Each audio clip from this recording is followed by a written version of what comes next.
పోటీ పరీక్షలకు పోటీ పడండి. ఊర్లలో సర్పంచులను వార్డు మెంబర్లను చదువుకున్న యువకులకు సమయం వృధా చేసుకోకండి. రాజకీయాలు ఎప్పుడు ఉంటాయి. రాజకీయాలలో ఏదో ఒక పదవికి పోటీ ఎప్పుడైనా చేయొచ్చు. దానికి వయసేం లేదు. వయసేమో నియమ నిబంధనల్లో లేదు. కానీ చదువులకు ప్రభుత్వ ఉద్యోగాలకు వయసు మీద పడితే అనర్హత వస్తుంది. కాబట్టి మొట్టమొదట పోటీ పడి ప్రభుత్వ ఉద్యోగాలు సాధించండి. ప్రభుత్వం కాకపోతే ప్రైవేట్లో మంచి ఉద్యోగాలు సాధించండి. మీరు మీ కుటుంబాలు బాగుపడతాయి. మీ తల్లిదండ్రులు ఉపాధి హామీ కూలికి పోయి రూపాయి కూడబెట్టి కష్టపడి మిమ్మల్ని పీజీలు పిహెచ్డీలు చదివించింది మీరు మళ్ళా గ్రామాలకు వచ్చి రాజకీయ కక్షలకు బలి కావడానికి కాదు. బాగా చదువుకోండి, ప్రభుత్వ ఉద్యోగాలు సాధించండి. గ్రామాలలో ఉండే యువకులు గ్రామాలను అభివృద్ధి చేయడానికి ఎన్నికల్లో పోటీ చేయండి.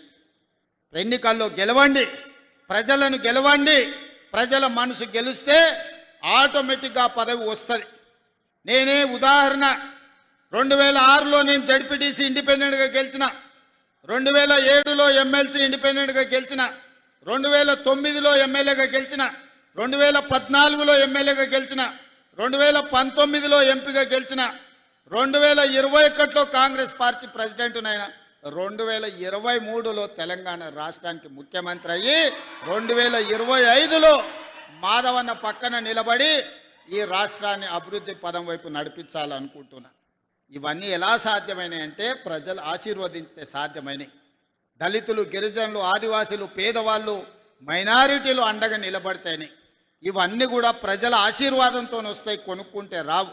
అందుకే ఎన్నికల్లో పైసలు ఖర్చు పెట్టకండి.